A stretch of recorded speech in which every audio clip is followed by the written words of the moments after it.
Oh, the world sure feels noisy and a little unmoored. Same power structures and playbooks, different decade, but same outcomes. What? We need to change the game. But Women Advancing isn't about fixing women. We're busy reorienting leadership for the world we're living in and the one ahead. I'm your host, Kate Byrne. Each week, I talk with the women shaping what's next. Join us as we reset the compass on Women Advancing.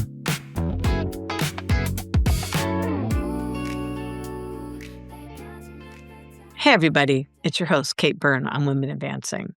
We know success looks good on paper until it doesn't feel enough inside. In this episode, I get to sit down with Danielle Finch, who's the founder and CEO of Equera.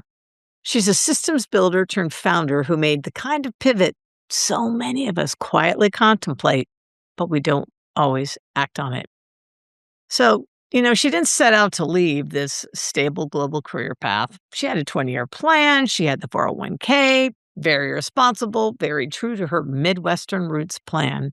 And then slowly, and then all at once, something else started calling.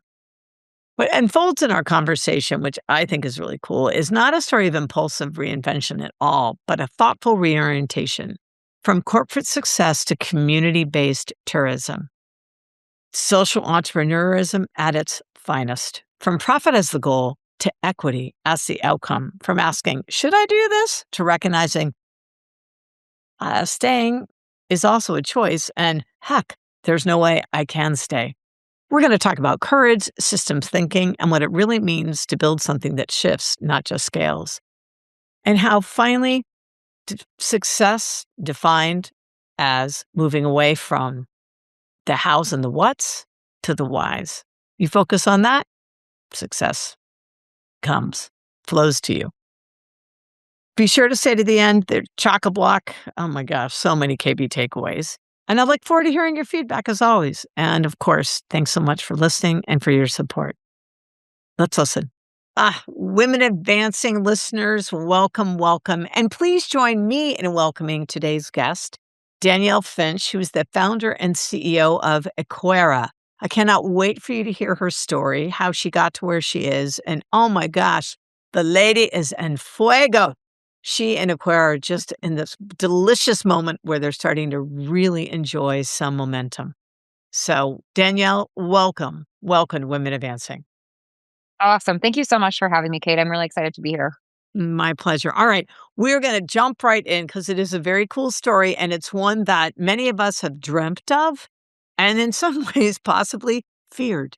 So it's often been said that, you left a good job at a good company and you really wanted to pursue something that was more purposeful. So I want you to share with everyone what that good job at that good company was.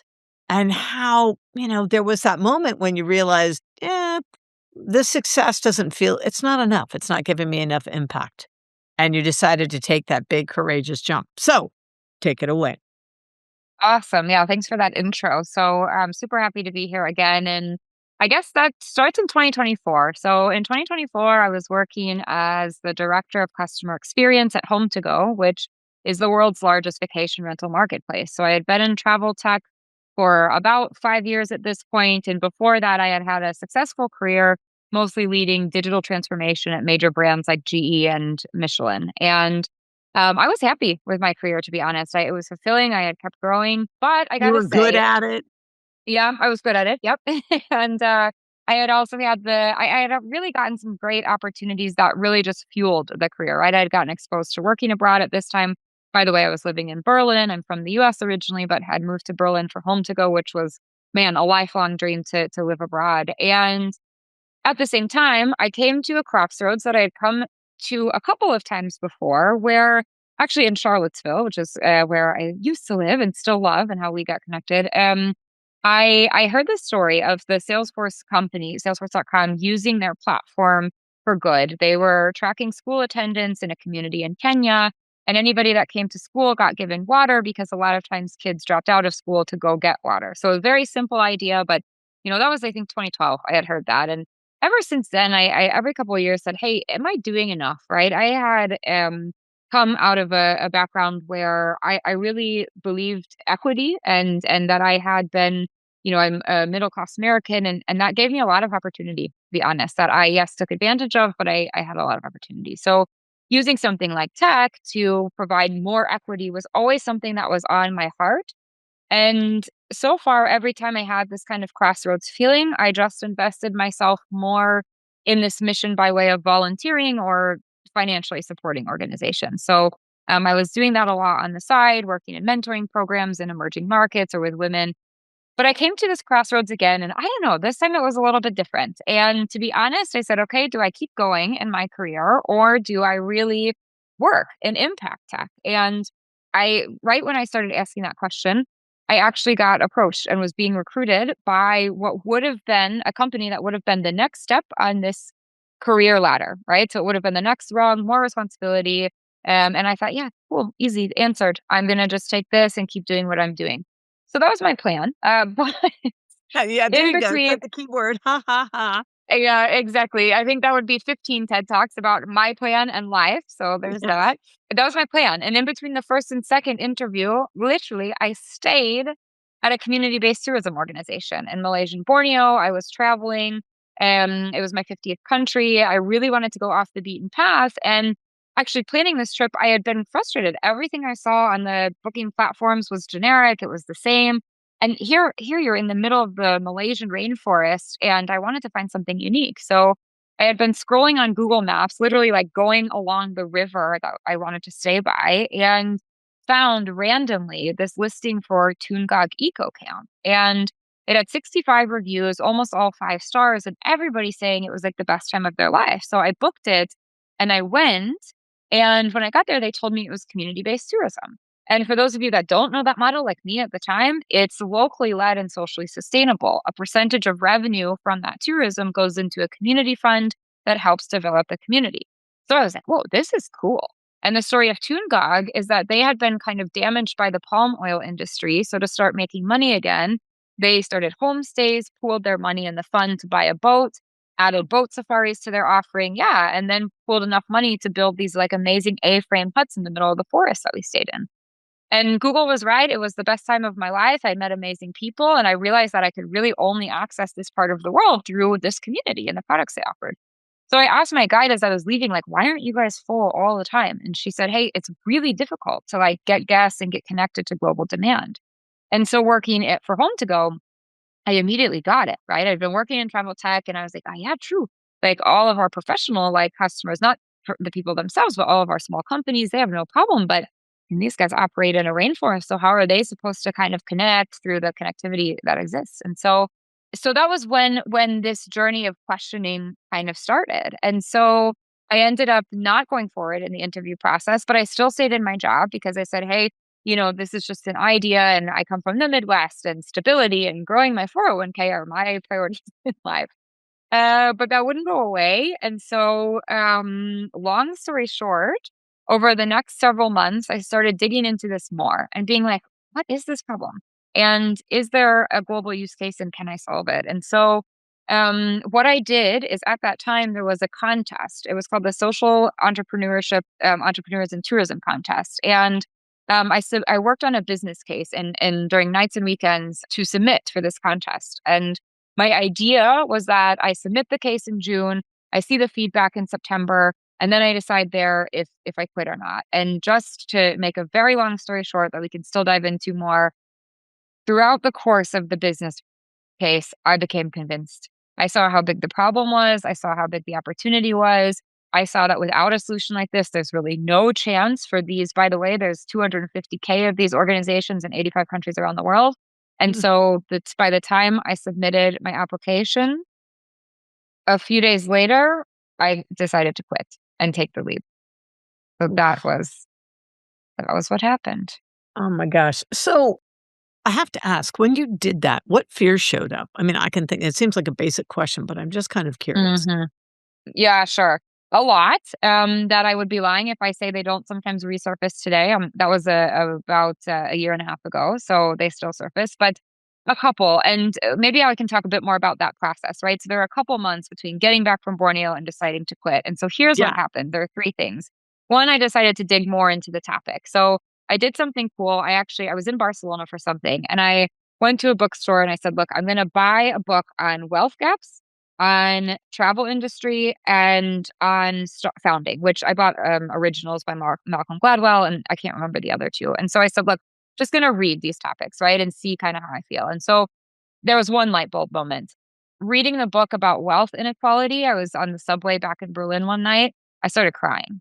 And I said, Mm. okay, because of the gap, right? I mean, another deep story for another time, but if you own more than $4,000, you own more than half of the world owns. That's Wow, crazy. that Yeah, is crazy. that's crazy. And then when I started understanding like the systems, just how the world works today, and especially in an industry like tourism, that's crazy, extractive, that doesn't get worse, better over time. That gets worse because Mhm. of the K factor and wealth gaps and all this stuff. So that was light bulb moment number one. I was like, okay, maybe there's something here. Maybe I'm starting to find my red thread a bit.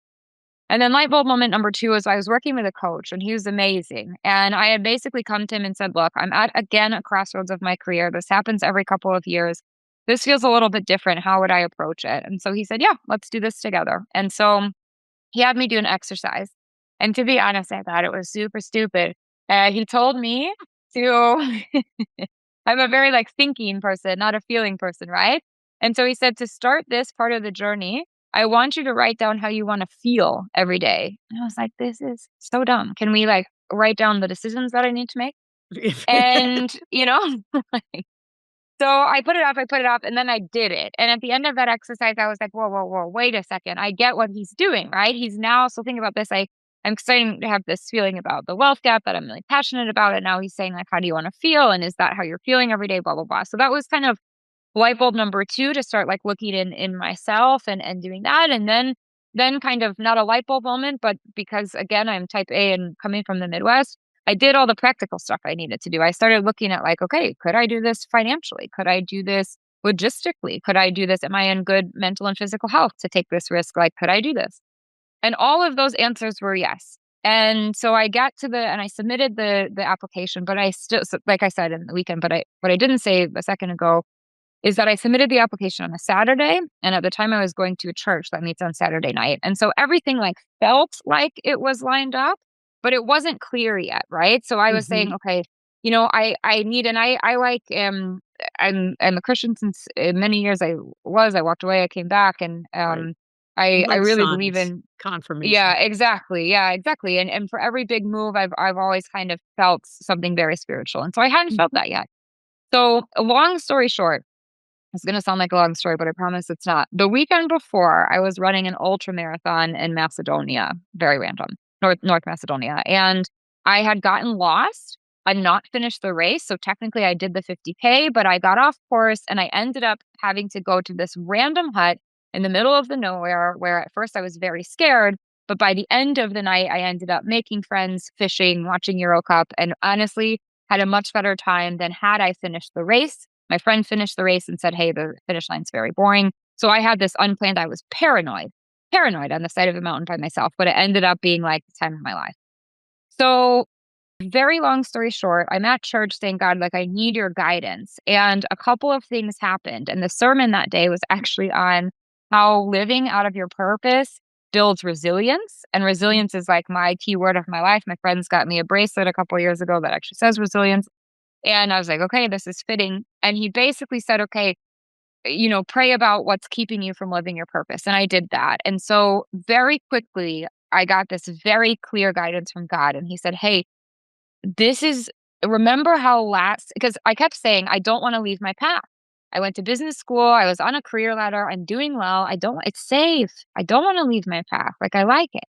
And so literally God showed up in audibly and said, hey, remember how last week you were in North Macedonia and you were off your path and you were lost, but I helped you get somewhere? And where you ended was even better than had you stayed on your path. Yeah, it gives me still chills today. I heard that audibly. And he said, this is what you're supposed to do. You need to get off your path. Yes, it's going to be scary. Yes, you're not going to know the way. But I promise where you get as a result is going to be better than if you were stayed on your path. And even now saying it makes me a bit emotional. So Of that's course. that was light bulb number three. And literally, I'm not exaggerating. That next week, I quit my job. I was gonna say, as soon as you started sharing the story of the Macedonia race, I'm like, "Oh my god, hello." Yeah, It's funny crazy. how those little, I call them angelic messengers, Yeah, come up when you least expect it, and frankly, when you often are, like, at your surrendered point, where you're, 100%. literally, like, and in your case, on bended knee, right? And you're Yeah, able to yeah, actually hear it, yeah, and then there is that resonance, at least for me, I feel it literally, it sounds corny to say, but literally lands, and then I also always get chills. yeah, Like, totally. okay, so Yeah. this is true. So, and if I even try to not do it, it keeps coming back until I am, like, going, "Hello, do this." Oh my Yeah, gosh, I love that. Thank you so much for thanks. sharing that. Well, Yeah, so I know, purpose and shifting this whole notion of inequality and inequity yeah, and focusing on community-based tourism. So, share a little bit about how you see tourism as such a powerful, especially when it's done differently, right? As such a powerful yeah. lever for addressing this kind of wealth inequality.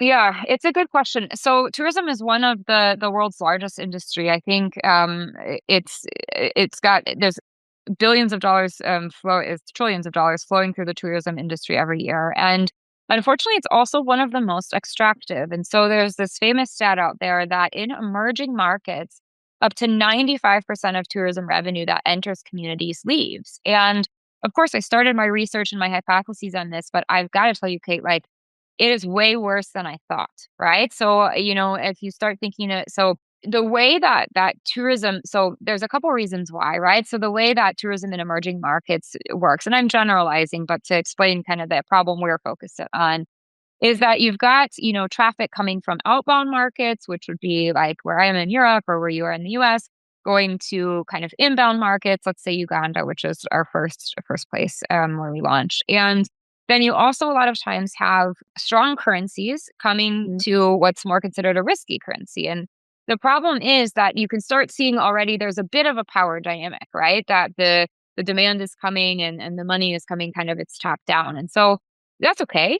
Maybe, I don't know, maybe not. But what really starts to become a problem is how then the value chain works, right? So Ah, let's talk. We're specifically focused. So local ownership in these places is very limited, right? I mean, mm, I couldn't believe this. We met somebody who has a really amazing story.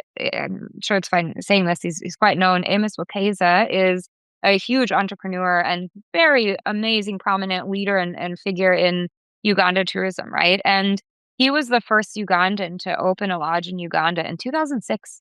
2006, right? So before that, wow. all like, yeah, and I had no idea, right? That so before that, all the lodges that were there were foreign owned, which means that the revenue is then foreign owned, if you kind of catch my drift, right? And Right. so and we focus a lot on experiences because that's where this gets really wonky and tricky because there's also a lot of margin in the supply chain, right? So if you pay a tour operator in the US 4,000, they likely pay somebody on the ground, depending 1,500 to 3,000, let's say, right? And it's rather lower than higher.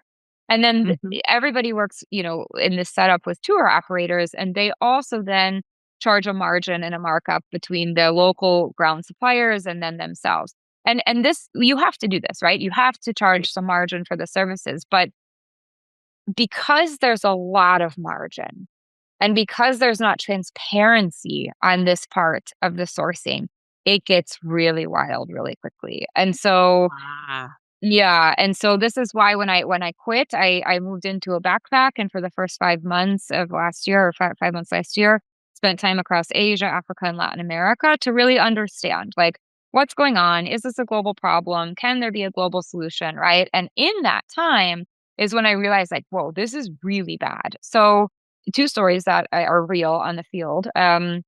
One, we met through an organization, a community that gets traffic today through a tour operator, but said, "Hey, we're a bit underpaid. Can you pay us more?"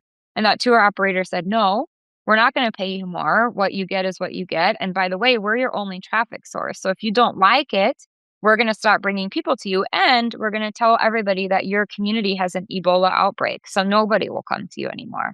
Oh my So God. that's, yeah, because I mean, but imagine what can the community do? Business is Right. better than no business, right? Exactly. Sadly. Yeah, and exactly. And so we hear that a lot. And then the other story, I'll just make it more general, but is that we hear that a lot happening also with commission rates, so that the guys on the Mm, ground will get paid almost nothing. And the guys in the middle understand how much margin there is. And again, say, take your $5, take your $6. I'm not exaggerating. This is true stories I've heard. They turn around and sell something for one, two, $300. And what can the community do? So my God. that's, yeah, exactly. And so it's a tough problem to solve. I'm not going to lie. I didn't know it was this like complicated, when we started, but that's the problem. And so there's so much. And so our goal, so I think we will make an impact for two reasons. One, it's a big industry, right? So there's a Yeah. lot of money flowing through this industry. And so if we can just reroute a bit of it to local players, right? Right. And then we've won. And then the second thing is, this is also, if we can help the leadership of the industry look a lot less like the 1% and a lot more like the beautiful parts of the world, which is what we always say, then we can start getting people not only to where they actually get paid what they're worth, which, hello, should be happening anyways, but Right. then they can start getting into leadership positions, start accumulating real equity, which comes in the form of leadership and real estate ownership and asset ownership. And our long-term vision is that that's what we would do, is that we would enable this whole generation of social entrepreneurs to step into leadership and ownership roles in this industry, because those are mostly filled by, unfortunately, not locals on the ground. Yeah. And you may be familiar with the work of Christine Mahoney, of wayflowering.com. She's the chief innovation officer. Her Oh, husband, John nice. Kluge, who has the first completely sustainable, amazing meadery. Anyway, those Mhm. are two folks I will love to make an introduction because, especially in Christine's case, she's got a great business model that I think will resonate a lot with you. Nice. That sounds great. So with regards to the systems thinking, because we've talked Yeah. about that a lot, and there's a lot of, especially in Yeah. this day and age, right? And I know women are Yeah. systems thinkers. So you've kind of gone from, being a system builder to a turned founder. How Mhm. does thinking in those systems and not just the businesses change the way you actually approach solving, I'm going to say, sure, challenges, but really global challenges? Because Yeah. that's a massive system. Yeah, it is. No s Again, had I Had sometimes you people wonder what I'm known. doing. I know. Seemed like a good idea at the time. I know. And I signed up sometimes, for this.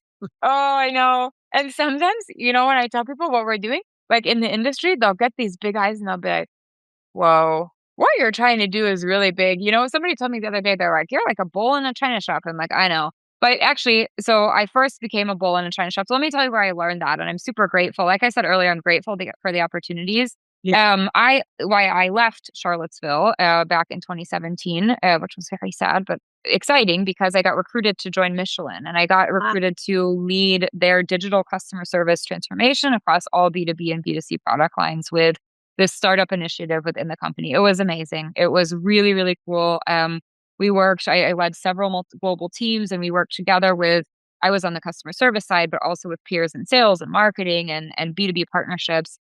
And we all digitally transformed the company. And it was huge. I mean, it was super stressful, really big. cool. We were flying around the world. Yeah, it was really, but what I was tasked with is build a platform that helps transform, because Michelin was a product company. I know I'm in Germany now, and I'm in continental land, so fighting words, but you could say that they make the best tires in the world.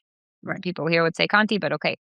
So they do, right? And so they had a product mindset, but that didn't work anymore in an experience age that we live in, right? So our return process was very bad. It was very blaming of the customer. It took a long time. It cost a lot of money, and it made nobody want to buy Michelin tires again. So we needed to transform this, and that was hard, because convincing a product company that, oh, by the way, the average tenure was 20 years, And when I started at Michelin, I think I was 27. So I had been alive for less time than some people that I would meet with and ask them to change had worked at Michelin, right? So it was not an easy job. But No. yeah, and so but there we had to design a global platform to change customer service that would work for the world. And so imagine if we had done one country at a time, right? Like gone to Germany and said, "Hey, what do you guys need?" Okay, then we build this thing that looks like A, and then we go to Thailand, and then you build something that looks like 5, and now you have an A system and a 5 system, and so it was difficult, to be honest, but we had to spend a little bit more time up front, really digging deep into the different product lines, the different business models in the different countries, to then come to the top and say, "Guys, we've got something that's gonna work." 80%, and we implement that and then we iterate. And to be honest, it was a weird approach the first time I did it because it took more Yeah. time. It would have been faster to just build something, launch it in Germany, and then go to Thailand. But then we would have started over in Thailand, right? So Right. it was a bit counterintuitive, but what we saw is once we did that, the time from 0 to 1 was long. The time from 1 to 5 was very short, and the time from Right. 5 to 25 was even shorter. So, does that make sense? Kind of It totally how it yeah. totally makes sense, and I'm also thinking as far as and this may be an erroneous assumption on my part, but it also makes me think that the different employees in the different countries would then be familiar with that kind of thinking. So they would be Yeah, trained in it, so they would be perhaps if they ever wanted to do a transfer to another country. Sure, the system might be different, but they would be able to catch on more quickly and give potential yeah. greater opportunity too. Yeah. Yeah, exactly, and it creates this kind of commonality, and so if you Yep. connect that to what I just mentioned about kind of growing a global talent pool that takes on these different Exactly. opportunities and then gets the equity and that type of thing, then that's also something that can that's also how we wanna approach this because we want to transform the industry. There's enough people out there building good CBTO products, launching good CBTO initiatives, and we really want to, create a system that actually unites this around the world. And I think that's maybe also what stands out. And that's why I spent 5 months in a backpack. Right, I needed to validate Yeah. it, just like we did at Michelin, to make sure that this could work, to make sure that it was global and that type of thing. But yeah, ultimately, that's why we really do. I guess tying this back to your previous question, that's why we really do believe that we can use the money flowing through this industry to make a long-lasting, concrete change to wealth gaps. Yes, exactly, Yeah. exactly. So, listening to all of this, and I would think your original like, where you started in your career, climbing that very vertical ladder, Mhm. right? There's one definition of success. So I'm kind of curious, as you've gotten more into this purpose driven area, how has your definition of success actually evolved from earlier Yeah. to now? Yeah. Yeah. Yeah, it's a good question. And one, I mean, I think, every assessment you take, I'm the like achiever, I'm this, I'm the D, I'm, all that stuff, right? So I think I've always had different definitions of success in my life for different phases, but they've always been similar, like compared to now, in the sense of, I don't know, when I was younger, it was keep growing and advancing in my career. It was really around opportunity, I would say. And then I had this big vision and goal of moving abroad and working abroad, and I had that. And so the thing that I would say now, like, it sounds crazy, but it's a bit simpler and it's really to close wealth gaps around the world. And it's simpler, but 10 million times more motivating than before. Like, my intrinsic motivation to do something like this is insane. That's been one of the things that's been most surprising about taking this step, I have to say, is Yeah, that because it's felt so much of like who I am and what I was put on this world to do, I just, I'm taking care of myself. I never work on Sundays. I, try and really watch my hours and work what I need to, but, keep it in check. But man, I sometimes want to just keep working, for no reason other than this intrinsic motivation. So I think now I would say it's gotten a lot less simpler and more flexible. I think I was focused a lot more on the what Yeah. before. And this is gonna sound really cheesy, but I was focused more on the what. But I really am now focused on the why. And if that looks like Equera 5 years from now, great. If that looks like, something that started as Equera but evolved into something different, then also great. If that looks like Equera 10 times faster and bigger than I ever thought, also great. So I guess that's how it's changed a bit is I'm less focused on the what do I achieve, but the why. And as long as, I mean, that's been one good thing. Like, look, I'm on a path where I don't, the career ladder, I knew the next rung, right? So I knew that I could always like reach up in this path that's unknown. I don't know. So I can't say, oh, in 5 years from now, I'd like to X, Y, Z. I mean, I believe me, I had goals and aspirations and stuff, but it's different before. If that does that make sense? Yeah, So no, it's it completely makes sense. And I love yeah, that whole idea of shifting from the what to the why. yeah, Because the truth is, if you do the why, if you do that, because really the question becomes, how best do I serve? And yeah, then the rest happens. Um, yeah, okay, so a lot of women listening may be exactly where you were, right? Where they're looking at, yeah, I'm successful on paper, but God, I still feel like I'm missing something. What would you say to someone standing at that crossroads right now? yeah.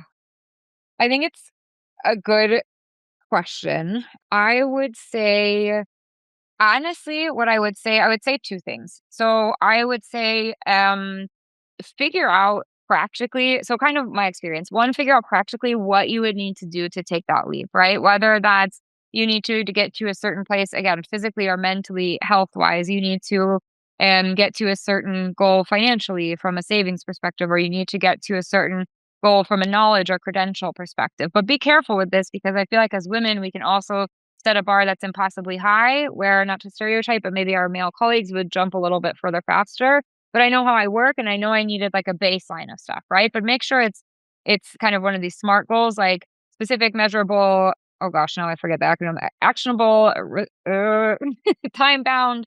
Sorry, I haven't interviewed in a while. So okay, make sure it's like specific and not something that says when I get to a net worth of $15 million, then I'll take this risk, right? Because you won't. So make it achievable, like in a relatively short amount of time, and then start working against that practically. And then the next thing I would do is really start do something that scares you every day in this area. Meaning start asking the hardest part about this is asking the questions and like, it was easy the last times I came to the crossroads, and the answer was always, "Stay on your path, keep volunteering." Easy, I know how to do this. But imagine last time I started asking the questions and it said, "No, that's not enough anymore. You really have this deep passion about wealth inequality." That's scary because I don't know how to solve wealth gaps around the world. I mean, now I have a better idea, but imagine 2 years ago when I started asking myself that question, I don't know. And so the scariest thing, I think the reason a lot of people don't ask the question is because the answer might be something different than what you're doing today. And I relate to that. And I can always like, man, I would be lying if I said, and I made the jump and I never have those concerns or anything like, Right. yeah. So, and maybe just the third thing, just because something you said in the last question made me think of it like, yes, I'm chasing the why now, but that means that the what is totally unpredictable. Yeah. And that's something I still struggle getting used to be honest. Like I'm nomadic right now. I'm living out of a suitcase and now I'm comfortable with it. But a couple of weeks ago, I really had to have a conversation with myself and say, look, you signed up for this. Are you ready? Okay, done. Fine. Stop saying so that's Right. also one thing. So get ready for your what to shift a lot. But if you're anchored on your why, it's actually pretty cool and fun. So Which is, yeah, I think probably other sides of yourself start to bloom that you never knew. totally.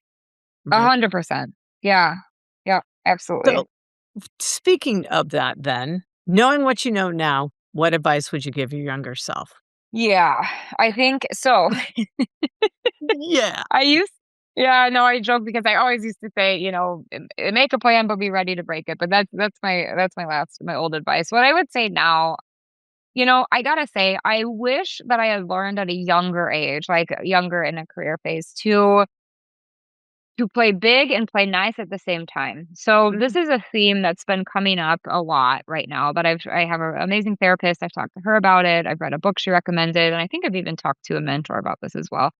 I feel like when I started my career, I came out of uni like super ambitious and was doing well. Like was doing well in my career and whatnot. And then I kind of started seeing what some women see, that when you're big, you maybe intimidate other people, right? And so it Mhm. gets a bit awkward, right? So I had, something that women always, mostly women, I have to say, used to say to me in my career a lot is, you're only this good and ambitious because you're young. Wait till you get older.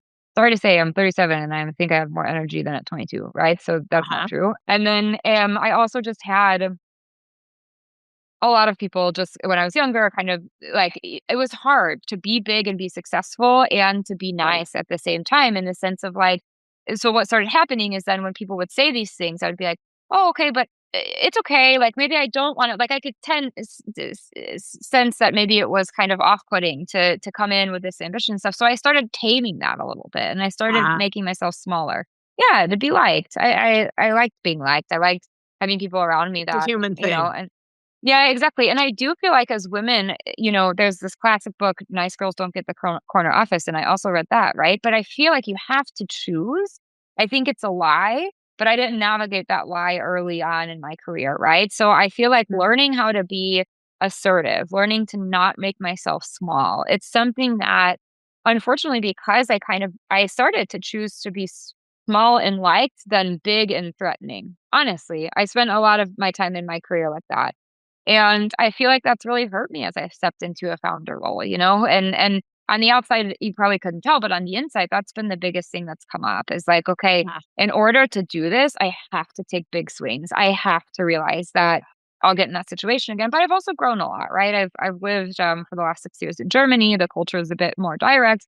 I've learned how to be assertive, which is not a negative word. It's just like and also value relationships a lot, right? So I like the balance I have now, but I would just recommend that because I really do feel like that's the biggest piece of baggage I carried into doing my own thing.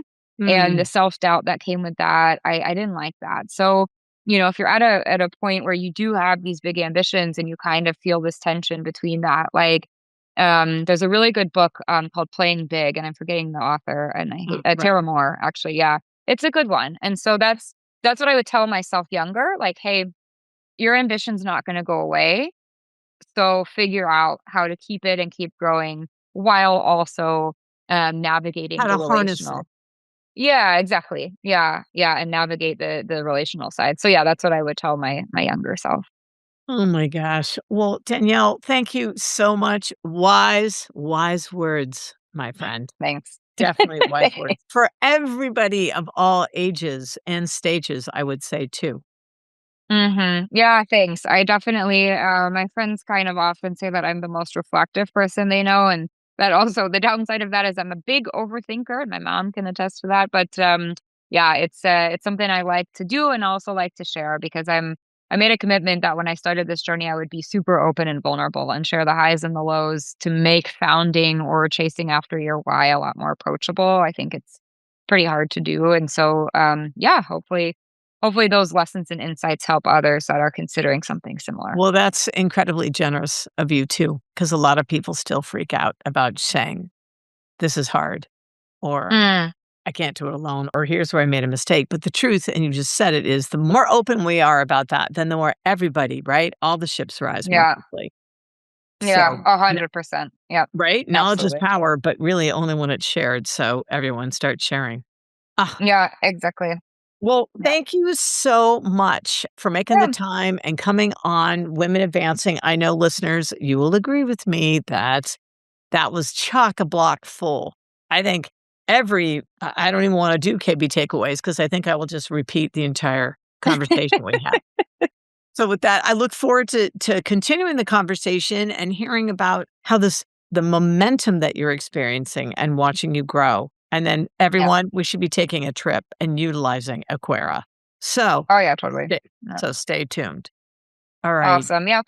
Thank you so Thanks, much for having Danielle. me. It's been a pleasure. My Thanks. pleasure. Until next time. All right. Yeah, until next Thanks. time. Thanks. Whew. So, was I right or was I right? Fascinating story. And Danielle was so incredibly, seems to be the theme today, generous.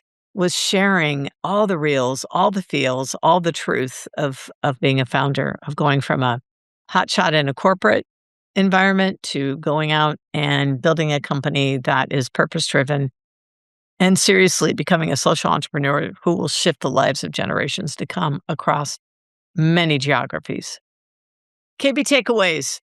So reorientation, frankly, rarely arrives as a lightning bolt. It kind of builds up over time. So Danielle's pivot wasn't impulsive. She had that burning urge and desire in her gut. So just remember that signal is often quiet. Until then, she wasn't listening, and there was no way she could say no. Staying is a decision. It's not a default. And to me, one of Danielle's most powerful reframes is the choice isn't do I leap or not? It's am I choosing to move or choosing to stay? Both are active decisions. Own whichever one you make. And not making a decision is a decision too. There's no getting away from that. If you're going for purpose, it doesn't mean abandoning structure. It just means redefining it. Danielle, after built her own runway and also really started to I love how she chose the 3 books in the 3 different areas. So she built financial, emotional, and practical runways. Courage isn't reckless. It's always resourced. So systems thinking is how you move from impact to scale. It's about, she's really redesigning flows of capital and she's disrupting a long, long system. So when done right, tourism, I think, as she explained to us, really can redirect wealth into communities instead of being so extractive. Sometimes what shows us too, the most scalable industries are often the most inequitable. So those are the ones ripe for change. Take a look, see what you could do. Real leverage lives inside broken systems. And that's exactly what Danielle saw and has run with it. Achievement as an end versus achievement as a means. Early success was all about how do I get to the next ladder? It was all about the what. Now it's all about the why. So it's tied to outcome and impact. So it's exciting to see how that is. And then honestly, Danielle's advice to herself, and it's true, you can be both nice and formidable and big. Learn that earlier than most of us do. It's one of those things where you just don't serve anyone by shrinking your ambitions to maintain relationships. Oof, that's a heck of an expensive trade-off. So the real work is how do you figure out how to be both warm and authority to others? And the work you're meant to do often sits at the intersection of curiosity and discomfort. So don't shy away from doing new things because, frankly, that's where you'll often find some of the greatest opportunity. All right. With that, I say thank you so much for joining me. And I look forward to crossing paths again at the next Women Advancing. Thanks for listening. May this episode inspire you to move forward. Be sure to go to iTunes, Spotify, katebyrne.co, that's KATEBYRNE.co, or wherever you listen to your podcasts and listen to even more episodes. Here's to strong women. May we know them, may we be them, may we raise them. And be sure to meet them on the next Women Advancing. Till next time.